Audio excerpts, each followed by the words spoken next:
This is Eyewitness News, Monday night with Kaity, John Johnson, Storm Field, Corey McPherrin, and the Eyewitness News team. Ernie Anastos is off tonight. Good evening. Here's what's happening. John Zaccaro is awaiting sentencing tonight on charges of scheming to defraud. The husband of Geraldine Ferraro, the first woman to be a major party candidate for vice president, was surrounded by lawyers and reporters today as he came to plead guilty to the misdemeanors. Zaccaro admitted overstating his wealth and submitting a falsified sales contract in an effort to obtain a loan. Kaity, I was there as the media crush almost prevented John Zaccaro from getting into the Foley Square courtroom. It was indeed an incredible scene. Okay, move him. All right, come on, the press, step to the right, step to the right. Such a media crush that one of Zaccaro's lawyers remarked that there had never been in history a misdemeanor trial that had so much attention. Just before Zaccaro made his courtroom appearance, Manhattan District Attorney Robert Morgenthau outlined some of the charges against Zaccaro. The defendant in the county of New York, from on or about February 1983 to on about March 1984, engaged in a scheme constituting a systematic ongoing course of conduct with intent to defraud more than one person and to obtain property from more than one person by false and fraudulent pretenses, representations, and promises. Zaccaro was also charged with altering an appraisal of some apartment buildings and issuing a false financial statement which overstated his net worth by more than $17 million. Is there any indication that Geraldine Ferraro had any knowledge that her husband was involved in a fraudulent scheme like this? Well, she's certain. No, I mean, there is no evidence. No. In a jam courtroom, Zaccaro pleaded guilty to the charges, while Justice George Roberts said in accordance with Zaccaro's deal with the DA, he would not send Zaccaro to jail and released him in his own recognizance. After Zaccaro pleaded guilty to the charges of scheming to defraud, he slipped out a back door of the courtroom. That's while his lawyer was holding an impromptu news conference, implying that Zaccaro had come under extra scrutiny because his wife had run for high political office. In a real sense, his plea today is the end of the 1984 Democratic presidential campaign. I asked Arthur Lyman, was he trying to say that Zaccaro had been a victim of his wife's candidacy? No, I didn't say that he was a victim He is guilty of some wrongdoing. He pled. Right. When Zaccaro is sentenced on February 20th, he faces a $1,000 fine and probable probation on the misdemeanor charges. In the meantime, Zaccaro's wife, Representative Geraldine Ferraro, said he admitted his mistake, and for this, I am proud of him. Kaity. All right, thanks, John. An unusual murder trial is now underway in New Hampshire. The defendants, two men and a woman, are accused of killing their landlord by arguing him to death. According to the indictment, the three defendants knew the landlord had a heart condition. They allegedly provoked an argument, causing him to suffer a heart attack. The sufferings of subway riders might soon be eased a little bit. Mayor Koch is prescribing a series of actions to fight underground crime. He's ordering city officials to study the merger of transit, housing, and regular police. And he will seek legislation to give judges the power to hold prisoners without bail if they're threats to the community. The mayor also wants to set up special courts to handle subway crime. He says the case of the so-called subway vigilante, Bernhard Goetz, shows that drastic action is needed. We should use the case of Bernhard Goetz to sound the clarion alarm and to focus all of the energy and attention and anger and frustration on getting changes. The mayor says the city will spend whatever it takes to put 3,000 more police on the streets by 1987, some of them perhaps sooner. John? Kaity, there was a minor revolt tonight on the subways. 100 people fed up with bad service refused to get off a stalled D train at the Grand Street station in Lower Manhattan. Transit police were called. The revolt ended when the cops started to make arrests. No word on how many arrested. The TA says the revolt delayed other trains, inconveniencing far more people than the equipment failure. Coming up next, the president's inaugural committee is advertising for actors to work for free during the ceremonies, and union leaders here in New York don't like that one bit. Also ahead, we'll see how the American news media has swarmed into Geneva for the new round of arms talks. It's quite a contrast to how the Russians are covering the event. And Yul Brenner returns to Broadway in the show that made him famous. Joel Siegel's review is still to come. It's a great supermarket. It's a supermarket. Food Town presents all-natural Dolly Madison ice cream, half-gallon assorted flavors, only $1.89. Chicken of the sea tuna, solid white in oil or water, 6.5-ounce can, just 99 cents. And Cycle dog food, 5-pound bag, assorted varieties, only $2.29. All this week at Food Town. It's a great supermarket. It's a super supermarket. Shop your friendly Food Town. Metropolitan Savings Bank has been expanding to meet your growing financial needs. As New York City's largest savings bank and one of the country's leading financial organizations, we can now provide you with more services in more places than ever before.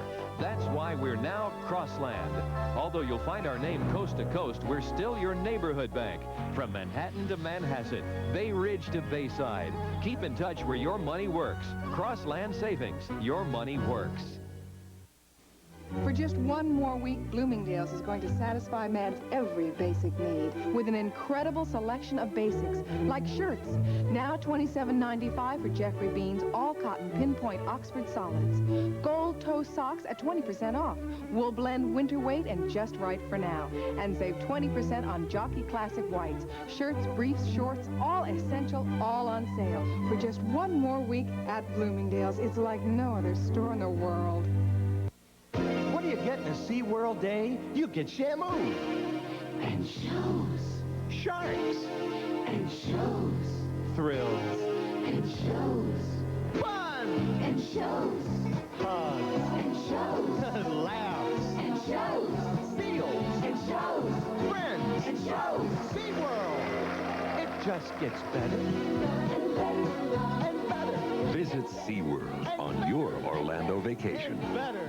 Take a break with Comedy Take. Share a few laughs with Patty Ducaston and Richard Crenna in It Takes Two. Weekday mornings at 10:30 on Channel 7. Trouble tonight for the committee planning President Reagan's upcoming inauguration. The trouble involves some of the entertainers who will perform during the 4 days of inaugural functions. As Chi Williams tells us, the inaugural committee wants to use non-union singers and dancers, and it wants them to perform for free. The entertainment plan for President Reagan's second inauguration promises to be even more spectacular than 4 years ago, with stars like Frank Sinatra set to perform in 2 weeks. The plans call for at least 200 unknowns as well. The casting call went out in the Industry Weekly backstage for non-union singers and dancers between 18 and 25. The auditions were held this Saturday at Radio City. And what do the lucky ones chosen receive? Well, for one, free transportation to Washington, D.C., and then room and board. But what they don't get is money for performing. It's really an insult, first of all, only to ask for non-union performers, let alone to suggest that nobody should get paid. Actors' equity is more than just insulted. The union is talking to its lawyers about filing a complaint, charging the inaugural entertainment committee with violating minimum wage laws. If these performers are employees, that to pay no fee is in violation of... Equity, the Screen Actors Guild, and the American Federation of Radio and Television Artists represent 100,000 actors, 85,000 of them unemployed. The unions also find fault with the ad's wording, asking for clean-cut, all-American types. It's an anti-union, and I think ethnically discriminatory type of activity. An inaugural committee spokesman said tonight the ad may have been phrased poorly, but the intent was to give young people exposure. If you want to get ahead, there's some things that you have to do for free. It's painful for actors who are struggling. Artists are especially surprised by this ad because President Reagan was once the president of the Screen Actors Guild. I think Mr. Reagan should try to remember what it was like to be a struggling actor. Inaugural committee spokesman John Buckley says many top performers are working the inaugural without pay. Still, Actors Equity has asked the AFL-CIO to lodge a formal complaint with the White House. The Equity Board of Governors will also consider other actions tomorrow, including possibly picketing in Washington. John? Well, did you get your invitation to the inauguration? Neither did I. That's all right. Still waiting. Okay. There is a news blackout tonight in Geneva. Our Secretary of State and the Russian Foreign Minister agreeing not to comment on their efforts to get new arms control talks started. Secretary of State Schultz arrived promptly at the Russian mission for the start of the talks, his somber mood matched by that of the Russian host. Now watch carefully the faces of Schultz and Foreign Minister Gromyko, because the faces give us the only hint of what may be going on. In the morning, the two diplomats sat frozen, refusing to shake hands as the photographers requested. By the start of the second session, there were some smiles, even a joke from Schultz and another from Gromyko. And tonight, at a reception, Schultz and Gromyko were only too happy to oblige photographers. A little bit too early. Gromyko said it was too early to tell how the talks were going. Then he whirled around to photographers on the other side of the room, obliging them as well. Right after Eyewitness News, Nightline will examine the role of the news media and focusing worldwide attention on the arms talks going on right now in Geneva. John? Well, Kaity, Britain's Princess Margaret is recovering tonight from surgery to remove part of her left lung. She is reported in satisfactory condition in a London hospital following the surgery yesterday. Doctors say the part of the lung removed was not cancerous. Princess Margaret, seen here attending Christmas services, is the younger sister of Queen Elizabeth. She is known as a heavy smoker, going through about 40 cigarettes a day. Doctors say the princess should be out of the hospital within a week. Coming up next, we have some encouraging news for a change about drug use in schools. Also, The King and I reopens on Broadway, and how bad is the cold going to get this week? Well, Storm Field with the answer. That's coming up. Good luck. Thanks. You're not just another face along the way to another place. Sorry, can't use them. Maybe next year. Don't need them. Great lunch. You're the pride of United's friendly skies. Dinner? Oh, not just now. Rough day, huh? Twice that. Hey, tomorrow's another day. We should have been here yesterday. No, they're all right for us. Got so many ways to fly ya. Well, maybe I can do something about it. Can you help out a dead battery in 18B? Sure. Got nothing to add up anyway. Tough trip, huh? What business you in? You're not just flying. You're flying the friendly skies. Are you sure you can get 350 million of them to me by the 1st? You're not just How was the trip? Not bad. You're flying the friendly skies. When you need a simple installment loan, is your bank a little slow? You can't rush these things. At United Jersey, we value your time as much as your money. When we promise you a loan in 72 hours, we mean 72 hours. That's all there is to it? That's it? Oh, that was fast. It was really fast. If time means money to you, talk to United Jersey, the fast-moving bank. Armstrong, send this barbell to Pittsburgh by Federal Express. Yes, Mr. Atlas. Hi, girls. Does Federal carry something this heavy, Bull? Gee, I don't know. Hey, Brutus, check the rate book. I think it's under the sink. Sure thing, Bull. A lot of people think Federal Express carries only itty-bitty packages. They carry the big stuff, too, all the way up to 150 pounds. Federal Express. Why fool around with any...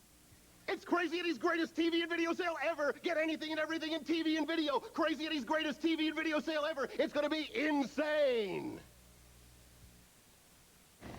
Tonight, the federal government says children may finally be wising up a bit about the danger of using drugs. In its annual report, the government says about 3 out of every 10 high school students do use illegal drugs. Now, that is still very high, but it is the lowest level since they began taking the survey 10 years ago.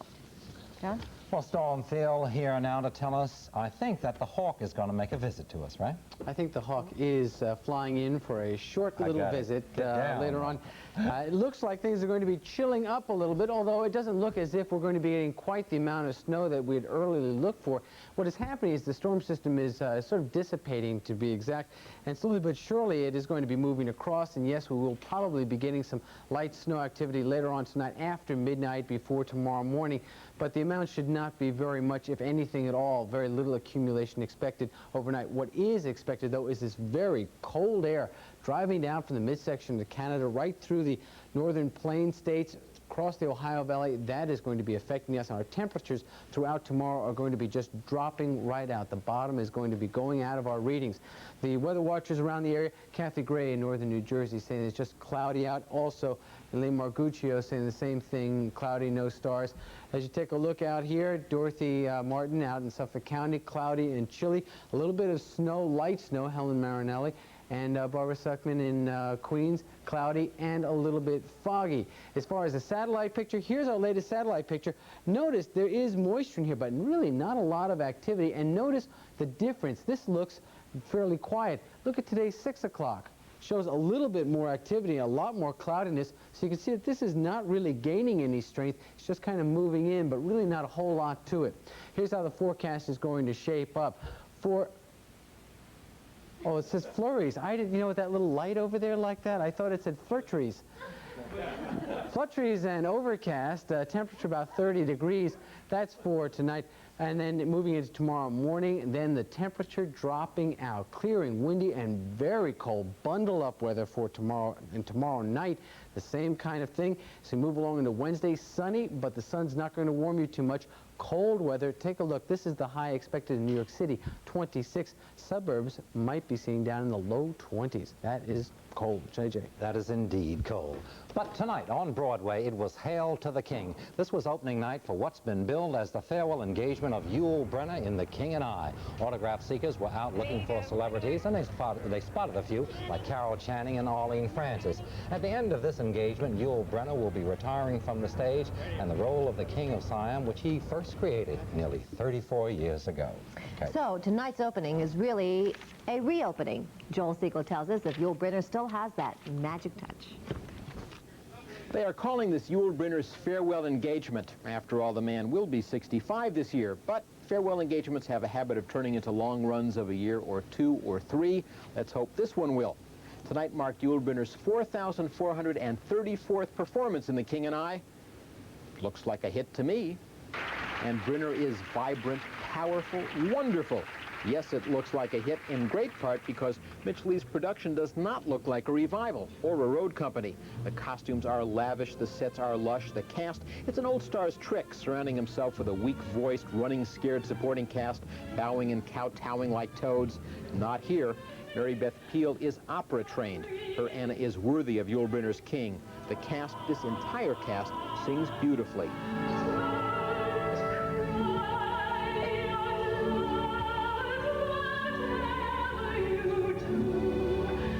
The King and I opened on Broadway in 1951. Watching it, one is aware of the changes in our musical theater, not all for the better.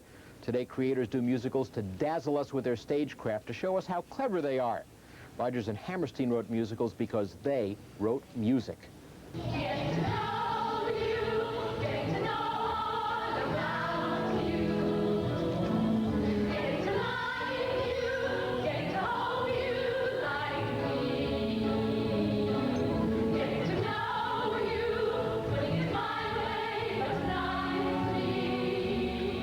Problem, Brenner's mic was louder than the rest of the casts. That distorted some of his dialogue. Let's hope that was a sound man's error and not him exercising his royal prerogative, because this was an exquisite evening of theater.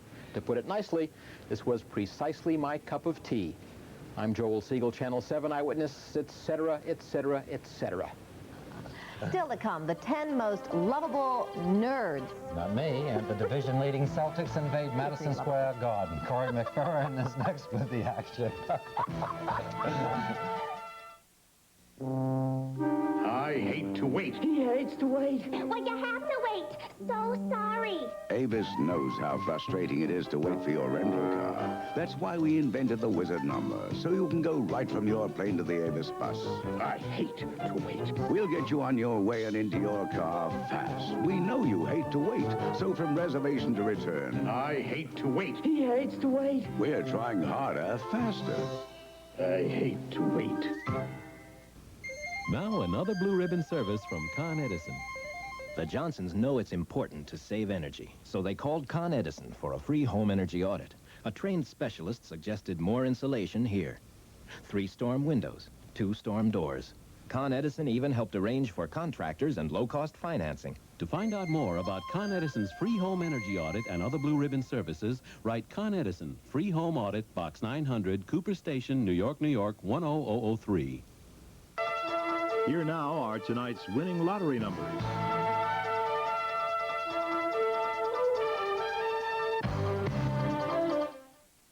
What most people don't realize when they get a raise is that everyone else is getting one too. At Integrated Resources, we believe the only way to really get ahead is to invest. So we offer investment programs that help you keep more of what you earn. Sure, getting a raise is nice, but it's not enough to bank on. Integrated resources, because there's money to be made. Of all the islands in the Caribbean, only Puerto Rico has 272 miles of sand and sea, roads of discovery to the beauty of the rainforest, the majesty of Ponce and Old San Juan, and only Puerto Rico has the festivity of Lelo Lai, more fabulous places to stay and more flights. Bring someone you love to Puerto Rico. Only Puerto Rico has sights that warm you like the sun. Puerto Rico, USA. Maximize results in minimum time with Elaine Power's new 30-minute workout. Call now. Hurry. Offer ends soon. Elaine Powers, the workout that works. The envelope, please. Very good, Dave. Hall of Fame. Yes. Baseball's Hall of Fame. Going to get little statues up in Cooperstown. The vote just announced minutes ago. Hoyt Wilhelm, the knuckleball king, pitched till he was 49 years old. He's in the Hall, and so is the greatest base stealer of all time. The man on the left of your screen right there, St. Louis Cardinal legend Lou Brock. Unbelievably, former White Sox second baseman Nellie Fox misses induction by 2 votes, the smallest margin by which any player has failed to make the Hall. Knicks and Celtics at the Garden tonight. When's the last time you heard about Larry Bird coming up empty in the first half as in no points at all? Happens tonight. All Bird does is come back with 26 in the second half as Boston pulls away to win 108-97. Highlights. Pick it up first half. Celtics giving a clinic on how to move the ball up court. Maxwell, Bird back to Maxwell into Parrish. Nice play. And the Hustle Award tonight to Dennis Johnson. Watch the loose ball. Dennis dives through the seats. Way to work, Dennis. Now, the Knicks working hard, too. Watch Darryl Walker steal the ball from DJ, slams it through. Knicks trail by only 2 at half, 50-48. Second half, Birdman turns it on. Typical baseline move, fakes out everybody. Boston stays ahead by double figures most of the half. And some Larry Bird defense. Bernard King down low. This is what you call in your face right there. No foul. Bernard does not agree. 108-97. Bernard with 22 points, by the way, tonight. Philadelphia wins their 8th straight game. 199 over the Suns this evening. Still trail the Celtics by a half game in the Atlantic Division. College basketball. St. John's, number 4 nationally. Tough ball game against Villanova, but the Redmen take it. Final score 76-71. Good ball game. St. John's around the perimeter. Mike Moses, the perfect alley-oop to Willie Glass. St. John's down by 2. The fans like the slam. Chris Mullen, he's been cold of late, breaks out tonight with a 20-point effort here. A nice soft baseline, Jay. Villanova, though, with a 37-31 halftime lead. Dwight Wilbur, the steal, hustles down to score. Second half, this is where the Redmen take over. Bill Wennington down low. Walter Berry, watch him slam it with the left hand. Tie game at 47. St. John's goes up for good here. Mullen will miss the jumper. Nothing but air, but Wennington is there. He's going to put it down. 52-51. Wennington with 17 points. Redmen go on to win their 11th on the year, 76-71. Well, did you hear about the West Virginia St. Joseph's game last night? Wild finish with 3, that's right, 3 different endings. Now here is ending number 1. 3 seconds to go. West Virginia to inbound. They trail by 1. Long pass inside. Lester Rowe dunks at the buzzer. West Virginia, an apparent 1-point winner. Everybody going crazy. But about 5 minutes later, the ref says no. The dunk comes after the buzzer. Gives the victory to St. Joe's. Today, that decision reversed again, and West Virginia is again a winner. That's weird. The Niners and the Dolphins, Super Bowl 19, the matchup everybody's been talking about for months. Most exciting thing about this game, the fact that football's 2 best quarterbacks will be showcased. Talking about Joe Montana and Dan Marino. In town today, Dandy Dan picks up the Pro Football Writers MVP Award. 48 TDs, 5,000 yards in the air. Never been anybody better. Is there time yet to reflect and say, geez, what an incredible season this has been? I haven't really thought about it that much right now. I'm sure after the season, after Super Bowl, I'll sit down and think about it. But right now, I'm just having fun. I want to go out and play in the Super Bowl, have some fun out there, and hopefully we'll win the game, and then I'll think about it. All right, now you talk about guys who had a good year in '84. How about John McEnroe? Takes Wimbledon and the U.S. Open, undisputed #1 player in the world, back home this week for the Volvo Masters. That cranks up tomorrow night. John trying hard these days to rid himself of that bad boy image. Remember this temper tantrum back in November? It's all a part of growing up, John tells me.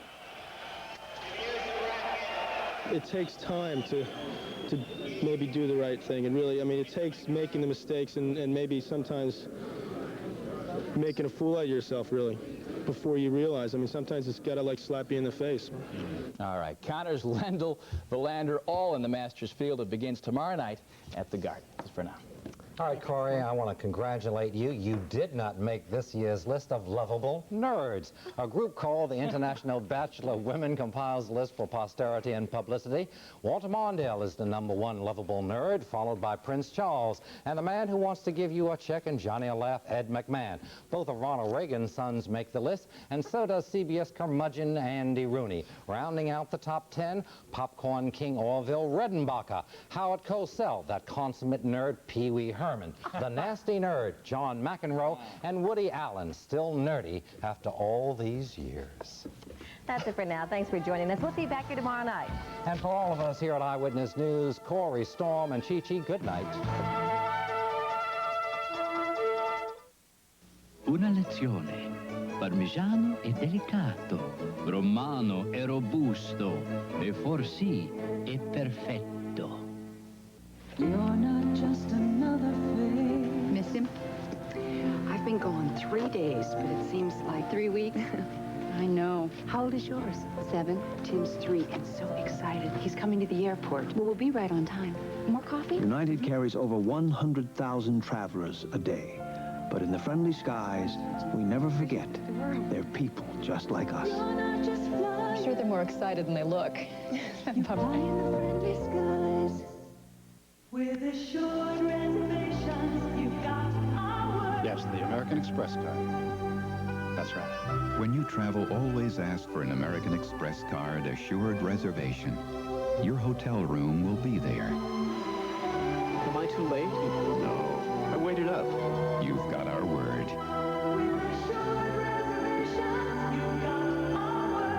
Ask for an American Express card assured reservation at Intercontinental Hotels. This is Kaity Tong. Tomorrow on the 5 o'clock Eyewitness News, should the United States be more friendly to the Russians? You can call and tell us what you think on Newsline 7. This is Roger Grimsby. Is the money you donate on the subway really going to charity? How legit are the underground solicitors, and who's monitoring the money flow? An insider report tomorrow at 6.